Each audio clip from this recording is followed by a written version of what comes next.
নতুন ভূমি অপরাধ প্রতিরোধ ও প্রতিকার আইন 2023-এর আন্ডারে কি আপনার বিধিমালা পাশ হওয়ার সাথে সাথে আপনার হেবা দলিলটি বাতিল হয়ে যাবে? অনেকেই বলছেন যে এই আইনের আন্ডারে হেবা দলিলগুলো বাতিল করে দেওয়া হচ্ছে, অবৈধভাবে যে হেবা দলিল করা হয়েছে।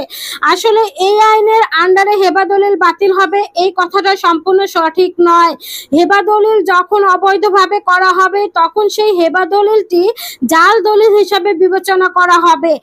এবং এই নতুন ভূমি অপরাধ প্রতিরোধ ও প্রতিকার আইনের 2023-এর আন্ডারে বিধিমালা পাশ হওয়ার সাথে সাথেই কিন্তু সকল ধরনের জাল দলিল বাতিল করা হবে এবং জাল দলিল যে ব্যক্তি সৃজন করবে সে ব্যক্তিকে শাস্তির আওতায় আনা হবে, ফৌজদারি শাস্তির আন্ডারে আনা হবে। সুতরাং হেবা দলিল নয়, হেবা দলিলটি যদি জাল দলিল করা হয় মানে অবৈধভাবে করা হয়, কাউকে প্রতারণার মাধ্যমে করা হয়, কোনো ওয়ারিশকে বাদ দিয়ে করা হয়, তাহলে কিন্তু অবশ্যই